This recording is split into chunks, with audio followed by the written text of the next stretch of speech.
music's heavy, I don't get it. How come I haven't hit it already? Still working, I'm still learning, I'm still searching, finally earning something, finally turning something called a profit. If I hear you talking shit, don't get caught in it. I'll be popping off and hit your ass, dropping all your shit. Yeah, I promise this, I got promises. My name is David Benavidez. Not a conscious bitch, that's the consequence. I got this, I will not quit, and I'm on it, honest. I'm gonna launch quick, and I'm gone. It's just a matter of time before I'm over the climb and moving on. I'm okay with somehow if they can pull out David Benavidez. Canelo's saying, oh, you gotta do this. Canelo's giving every excuse why he shouldn't fight David Benavidez. Like, it's time to live, not die. Wish I could slow down time and just enjoy the climb. And I'm the one to get it, bro.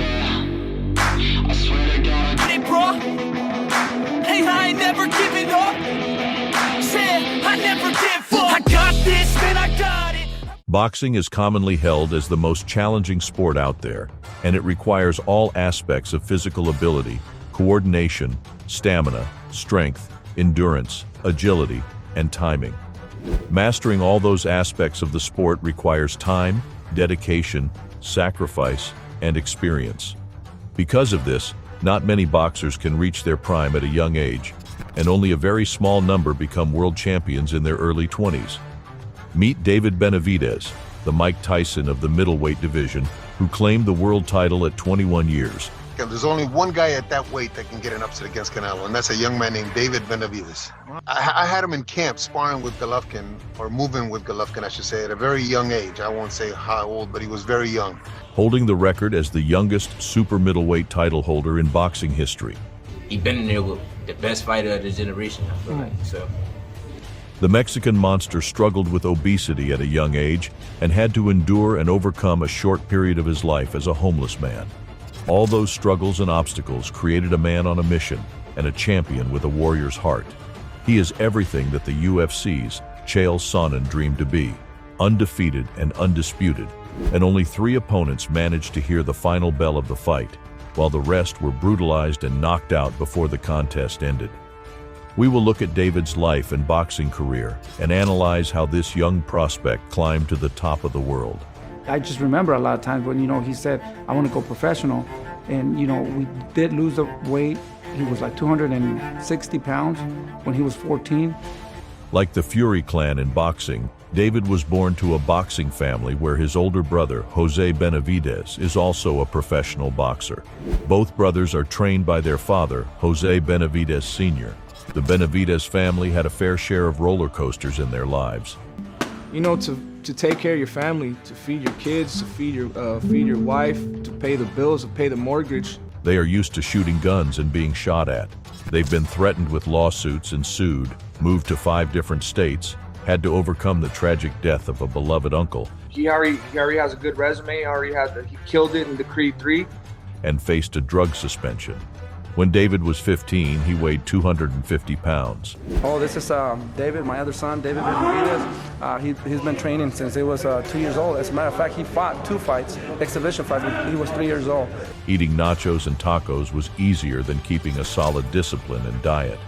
Benavidez got more dog in him, of course, but he not disciplined enough. I feel like Kid of Plant more disciplined. He got the boxing ability, I just want to tell everybody, the kids, that I was a 250-pound 14-year-old who hated the way he looked. I didn't believe in myself, but I said to myself, I am going to put in the work and stay dedicated, and look where I'm at now. This guy got me calling him the Mexican monk. Everybody's scared of this guy. I hear you saying you want to fight. David recalled how obesity was his most prominent opponent back then. He credits boxing for changing his life because boxing taught him to work harder than anyone else to get what he wanted. Although boxing took up all his time and energy, he only knows where he would be now if it weren't for this sport. Then fight the next best guy, the Mexican monster. Who? Benavidez. David's dad, who had an apartment in Phoenix, went to LA to work with his son to make him a champion. That anger always was the motivation to push me, like these guys. However, the two eventually became homeless and were forced to live in their car. Benavidez recalls this period as a tough time that made him the man he is today. Just look at the record, 26-0, 23 knockouts. I love going in there, even if I'm going to receive shots, I'm going to come back and I'm going to hit with stronger shots. Although he has a lot of stories to share, He stated that he doesn't want to brag about them on social media so that people would feel bad about him. I gained 100 pounds in about a year. When my father saw me, he was furious. I felt like I disappointed my father. David said, who later put himself under a strict regime to lose that weight. It took David about a year to cut the weight, and by the time he was 16, he turned pro in Mexico and was down to around 170 pounds. Benavidez, who started boxing at 3, had an amateur record of 15-0. You ever think about Benavidez? Would you fight him? I fight him for sure. Yeah. Yeah. Then why you not getting? You said he fight anybody. He ready. Right. You know that. I know, but why they not letting you fight this guy? He had to go to Mexico to get bouts since the legal age for boxing in the U.S. is 18, but in Mexico, on the other hand, a person can fight professionally at any age. While his classmates pursued parties and girls in his teenage years, David traveled the country, sparring with elite boxers like Gennady Golovkin. It's about to be 2 weeks already. You know, camp is going great. You know, I'm in there sparring with one of the best fighters today. You know, it's a blessing to be a part of this great training camp. Kelly Pavlik, Peter Quillen, Latif Kayode, and other world-class athletes. The thing about me, I've always had that hunger and I've always had that fight in me. I stood there, I went toe-to-toe with Latif Kayode. He was a former world champion at the time. And when he turned 16, Benavidez had to decide between continuing to fight as an amateur or making his professional debut in Mexico, and he chose the latter. He's ready to go, and I think he's going to get a first-round knockout. David made his professional debut in Rocky Point, Mexico in August of 2013.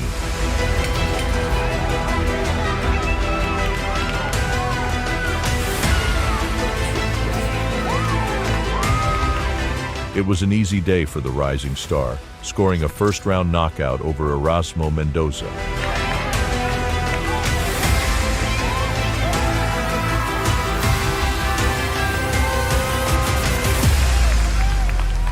Five of his next 6 opponents faced the same fate as Mendoza and were viciously knocked out in the first round. it's a great opportunity for me because people already know him. They already know our last name. You know, he put it up there. You know, I just want to take it. And only Eric Revueltas managed to survive the first rounds, only to get knocked out in the fourth.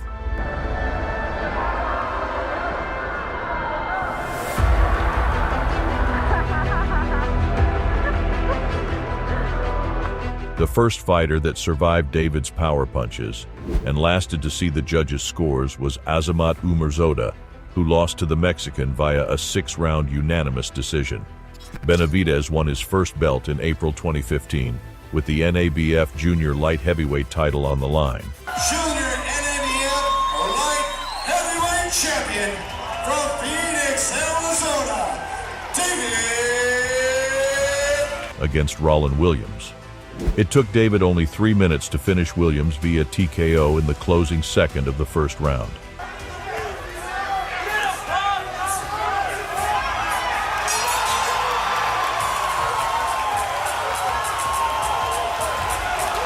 At the end of 2015, Benavidez had a record of 12 wins, 11 of which were won by stoppages and no losses on his record. On January 7, 2016, it was announced that David would face Kevin Cobbs on Fox Sports 1. Before the fight, Cobbs was on a 4-fight winning streak, but the Mexican was determined to end that momentum. Benavidez started the bout aggressively while controlling the distance. Full of bravado, full of youth. Tonight we're going to find out if he's full of talent. As 11 wins, 10 knockouts. He caught Cobbs with good combinations in round 2 on 2 occasions, and after a few clinches, David stormed Cobbs with a flurry of punches, forcing the referee to stop the fight in the second round. Take that knee to the body. So the ref's going to stop that as soon as there it is. And that's it! On the undercard of Victor Ortiz versus Andre Berto II in Carson, California, David fought Philip Jackson Benson. Backs up Jackson. That may have hurt him. Jackson rolling on the ropes, a right hand by Benavidez. Now he takes it. In a fight scheduled for 8 rounds, Benavidez hurt his opponent early in the opening round and stopped him in the second. Benavidez, combination punching. Jackson bending down, takes another right hand left hook. This one is over. It's over. In his next bout against the undefeated Francien Têtu, the Mexican delivered an entertaining fight where he was getting the better of the trades. The referee Shada Murdaugh was forced to stop the fight due to the heavy punishment Têtu had taken. Never see a stoppage in a situation. I'm okay, ready to fight. A decision not happily met by the fans, who booed him for prematurely stopping the exciting contest. He's the winner by way of technical knockout and still undefeated, La Bandera Roja, David Benavidez. In July 2015, it was announced by PBC that Benavidez would next fight on ESPN against the formidable contender Dennis Douglin in Philadelphia, Pennsylvania. Here we go, ladies and gentlemen. This is our main event, PBC on ESPN, Benavidez and Douglin. This was the first time the Mexican monster was brought to the 10th round in a scheduled 10-round fight. However, the rising prospect wore Douglin down throughout the fight. Benavidez, again, I thought that he'd be too big, too strong. Right now, he's too big, too strong. He's getting his engine going, and it doesn't, for me, doesn't look good for Douglin. And finally ended the battle before the final bell, stopping Douglin in the last round. The referee stopped the fight as Douglin was severely punished against the ropes. By technical knockout and remaining perfect, David El Bandera Roja Benavidez. On January 28, 2017, in a bout that took place at the MGM Grand Garden Arena in Paradise, Nevada, the Mexican monster scored a significant victory against fellow prospect Shirali Mamajonov. David started that fight cautiously, respecting his opponent's skills, but he quickly ended that approach when he landed heavy shots that dropped Mamajonov by the end of the first round. Although the referee Russell Mora stopped the fight in the second round when David dropped his opponent again, that victory was a bittersweet moment for him. By way of technical knockout and still undefeated, El Bandera Roja, David Benavidez. I am a little disappointed because I wanted to give the crowd a spectacular knockout. This is my first time fighting at MGM Grand, and I will never forget it. The atmosphere here is amazing. This fight week has been the best experience of my life. I want to continue to fight as much as I can. I want to perfect my craft, train as hard as I can, and be the best that I can be. Benavidez shared his thoughts on the fight. On March 24, 2017, Benavidez faced the former world title challenger, Rogelio Medina.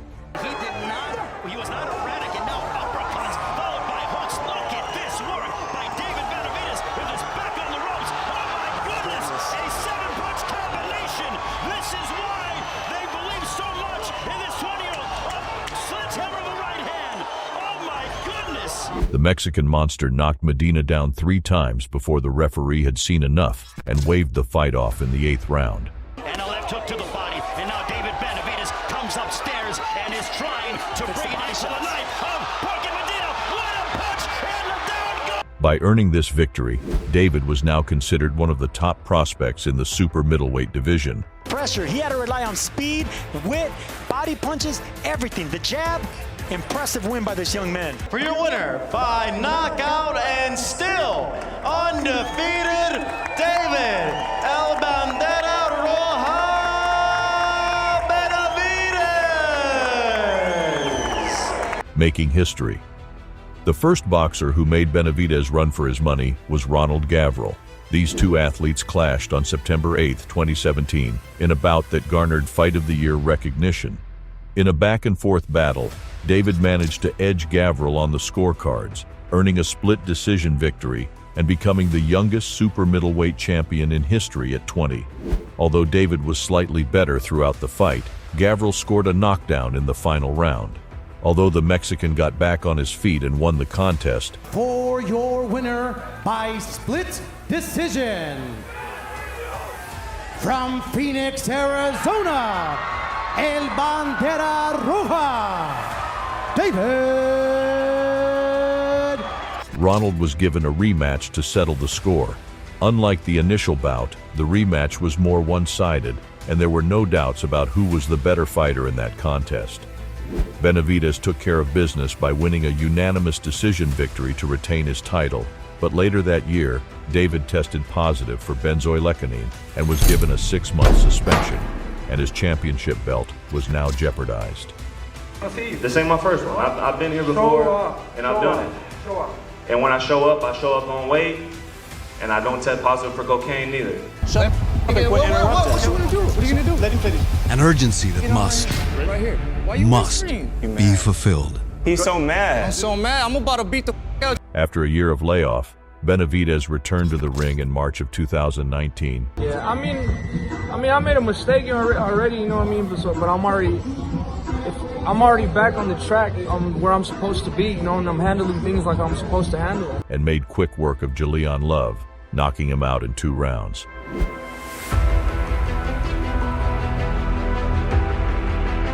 That victory was an overture for a showdown against the veteran Anthony Durrell, who had won the WBC 168-pound title while David was serving his suspension. Benavidez entered that bout composed and slowly broke down Durrell.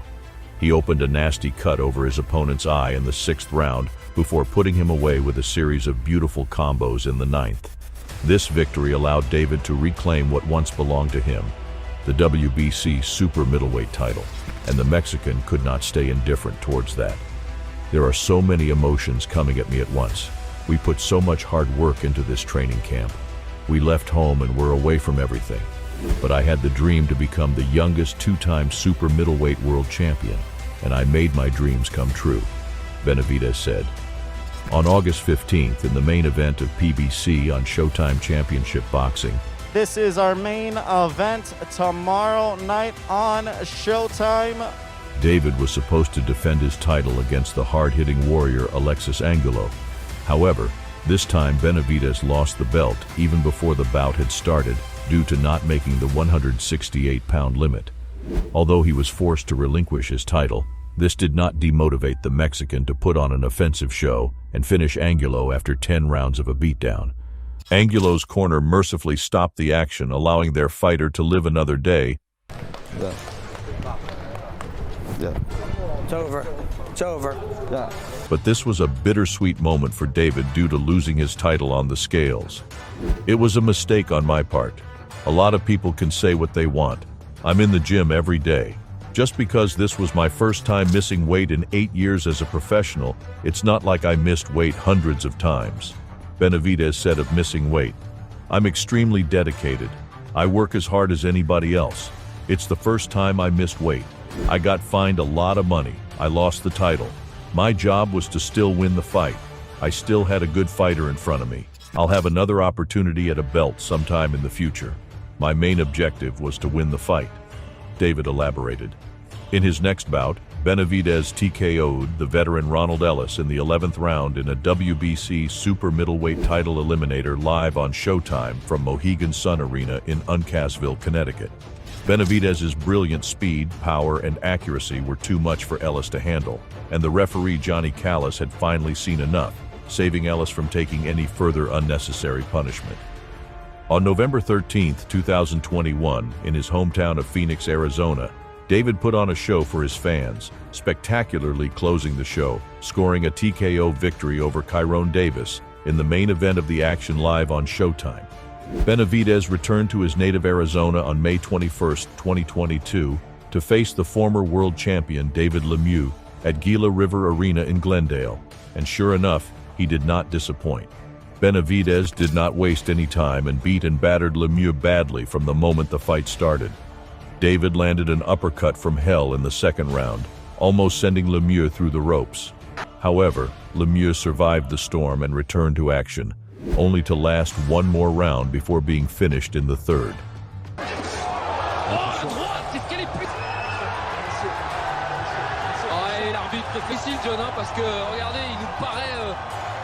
David Benavidez is only 26 years old and will continue to improve and compete at the highest level for at least the next 10 years.